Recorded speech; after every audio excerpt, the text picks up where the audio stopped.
presque de l'info, c'est la revue de presque de Nicolas Canteloup. Et c'est donc Nikos qui est avec nous aujourd'hui. Ouais, salut les loups. Salut Mathieu Salut. Lai. Salut Thomas, salut Natacha. Salut. Laurent Cabrolella, Jean-Marc Morandini. Salut le morning. Ce soir, sur TF1, l'événement. C'est la rencontre tant attendue, Suisse-France. Eh oui.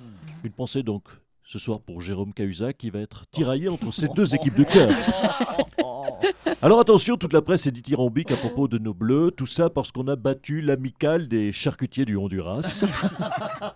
Alors tiens, ce matin, je vais faire ma Natacha Polony, je vous lis la presse. Les Bleus, la renaissance, les Bleus, la métamorphose, on s'extasie sur eux. Ouais. Ils sont descendus du bus et ils ont fait un signe. Benzema, je cite, Benzema a levé un sourcil en direction des supporters, un geste technique qui a du mal à exécuter d'habitude. Alors, je le dis, excès de confiance, ça sent la branlée à venir. Oh, dites pas ça. Ah bah écoutez Julie, on vérifie ce soir en live. D'accord. Allez, tout de suite, les titles of the news of today of Copa del Mundo. Espoir. Hasard du calendrier, Michael Schumacher est sorti du coma, vous le savez, le jour du match de l'Allemagne en Coupe du Monde. On peut peut-être alors espérer que François Hollande se réveille ce soir vendredi, le jour du match de l'équipe de France contre la Suisse. Vous avez vu, c'est un léger tacle glissé. Oui, bah les dents, Très il fait technique. mal. Course au trésor, un milliardaire américain va cacher ses sous en France dans des enveloppes que l'on devra retrouver. Oui. Alors amis internautes, à vous de les retrouver ces enveloppes, avec de grosses sommes d'argent. C'est une vraie mode parce que dans le même temps, un milliardaire français, l'animateur Arthur, va planquer ses sous en Belgique, dans des valises. Amis du fisc, à vous de les retrouver. Revue de presse. Dans Gala, la sublime Adriana Carambeu, 42 ans, s'est mariée avec son compagnon Aram. Mhm. Vu la photo, Adriana elle s'est mariée aussi avec Photoshop et Botox. Oh, elle en a pas besoin. Ça c'est normal après 40 ans. Gala toujours avec l'interview des deux jeunes mariés, donc Adriana Carambeu qui déclare « J'ai pris 7 kilos, j'ai aujourd'hui des seins ». Et son mari Aram affirme « Adriana m'a acheté une Mercedes pour mon anniversaire ». Bref, Aram c'est un gars qui sort avec Adriana Carambeu qui a des seins de 7 kilos et à qui elle lui achète... Et qui lui achète des Mercedes. qui lui achète Voilà. une Mercedes. Qui lui achète des Mercedes, même, plusieurs Mercedes. Et je pose la question, et si c'était ça le bonheur? Il y a au moins un gars en France qui est super heureux. On est content pour lui. Drôlement content.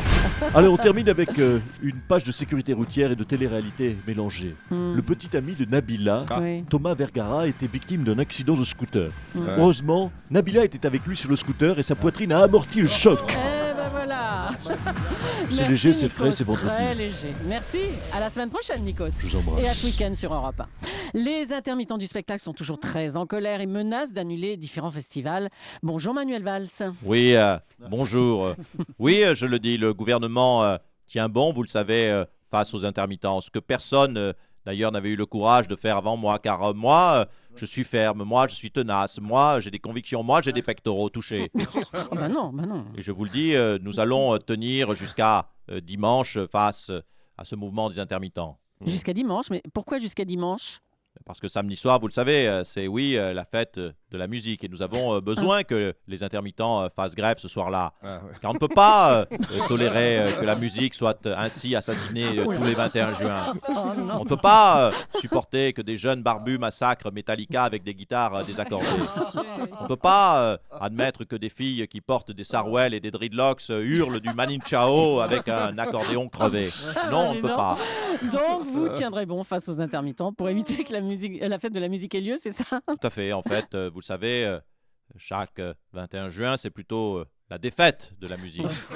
Je vais donc tout faire pour empêcher cela, car on ne peut pas rester sans réaction quand Daniela Lombroso laisse chanter Yannick Noah au Trocadéro. Oh là là. Bon, on ne peut pas vous garder plus longtemps, monsieur Valls, à bientôt. Je l'entends. Demain, c'est donc l'été. Enfin, les beaux jours arrivent sur la France. Bertrand Delanoë avait promis de rentrer à Paris pour l'été. Alors, est-ce qu'il va tenir sa promesse? On va l'appeler tout de suite en Tunisie, à Bizerte. Vous nous entendez, Bertrand? Jean Toufik Jean Toufik, vous étiez où hier soir? Pardon? vous regardez la Coupe du Monde chez les voisins. Oui, bah écoutez, moi je vous paye pour entretenir mon jardin. Pas pour souffler toute la nuit dans le vuvuzela du voisin. Hein? Mais écoutez, je ne veux pas le savoir. Parce que c'est Jacques Lang. Non, mais écoutez, non, mais Jacques Lang est un homme charmant, certes. Mais il en a qu'à avoir son homme de main, lui. Oh non, c'est pas possible. On Mais vous compris, entend. Jean-Toufi. On vous entend, Bertrand. Oui, Julie. Oh là là, mais on Je vous vous entends aussi. Ah bah oui, mais franchement, vous étiez à l'antenne là. Pardonnez-moi, j'étais avec Jean Toufi. Qu'apparemment vous connaissez désormais. Oh bah oui, depuis le temps, on le connaît maintenant. Alors Bertrand Delanoë, c'est l'été à Paris, vous allez rentrer nous voir? Mais pourquoi rentrer sur Paris? Je pose la question alors que c'est l'été ici toute l'année en Tunisie. Bon, oui. Écoutez, j'ai écouté Lagdar Cabrol qui nous a annoncé une tempête de sable hier. Effectivement, lui réussit ses prévisions. Il y a bien eu une tempête de sable ce matin. J'ai du sable plein ma terrasse. Oh, Je- voilà, qu'est-ce qu'il va nous dire encore? Je sens, Julie, que vous vous crispez. Alors écoutez, permettez-moi d'expliquer aux auditeurs comment ça se passe. Oui. C'est en 4 temps. Hum. 1. Préparation de la vanne, Julie se crispe. 2. Julie entend la vanne. 3e temps, Julie comprend la vanne. Et en 4e temps, Julie s'offusque. Heureusement, il y a le 5e temps. Elle nous pardonne car elle nous aime bien, Julie. Eh ben oui. Je reprends. Je disais que j'ai du sable sur toute ma terrasse. Bah, faut balayer, moi, je vois que ça. Jean Toufik, tant qu'on est tous les deux dehors, vous ne voulez pas profiter pour mettre un petit coup sur la terrasse vite fait? Ça y est, Non, mais- c'est reparti. Arrêtez, non mais non c'est désagréable, je vous entends pouffer en studio. Ouais, oui. Ça suffit ce sous-entendu. Je peux plus parler nettoyage, c'est ça? Bon bah Non, non. écoutez, salam alaikum à tous. Salam alaikum, Bertrand. Alaikum salam. On dit ça? Dans quel sens? Oui, Je il faut sais plus. inverser. Allez, ah bon, d'accord. Au revoir, Bertrand. Un coup à l'endroit, un coup à l'envers. Le Parisien publie la photo de la sublime maison que l'animateur Arthur vient de s'acheter en Belgique pour 4 millions d'euros. Arthur, qui malgré son exil fiscal, a reçu le soutien des dirigeants de TF1. Il va même participer à une émission de la chaîne. Ouais. Bonjour, c'est Jean-Pierre Foucault. Bonjour mon cher Arthur. Mon très cher Arthur et bienvenue dans Qui veut planquer des millions. Ouais, salut Jean-Pierre. Et si je gagne les gains du jeu, c'est pas soumis à l'impôt là? Non, rassurez-vous mon cher Arthur. Alors Arthur, vous êtes un sympathique candidat. Je vous rappelle que vous avez 2 passions dans la vie. 2 passions, oui. Première passion, gagner des sous. Deuxième passion, les garder pour vous. Je vous propose donc tout de suite de jouer à Qui veut planquer des millions. Voici la question qui peut vous faire gagner 1 million d'euros net d'impôts. Quelle sera la prochaine émission animée par vous-même, animée donc par Arthur? Première proposition. Les enfants de l'ISF. Réponse A. Rendez-vous au centre des impôts inconnus. Réponse B. Vendredi, tout est permis, même se barrer en Belgique. Réponse C. Génial. Ou enfin, qui veut épouser mon fisc? Sur TF1, bien sûr. Réponse D. Arthur? Ouais, si toutes les réponses sont tentantes, c'est vrai que... Eh bien, ne répondez pas à la réponse après les 37 minutes de pub. Oui, 37 minutes de pub. Et oui, il faut bien vous payer, mon salaud.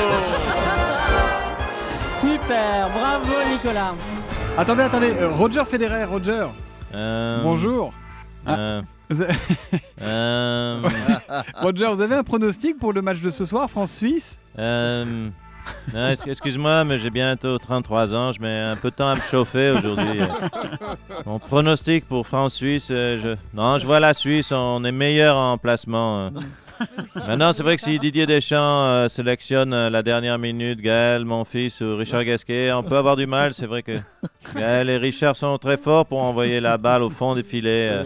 Voilà ce que je peux te dire aujourd'hui. Oh, non, Thomas. Oui, Roger. Il faut vraiment que tu fasses quelque chose pour cette montre. Hein. Tu veux que je te passe ma Rolex? Bon, on la parie pour le match de ce soir, si vous voulez, Roger. La prends Ok. pas en orange, je te préviens. Ouais, ça va, tant pis. Alors, je la prends pas, je garde la mienne. Merci et bravo, Nicolas Combes.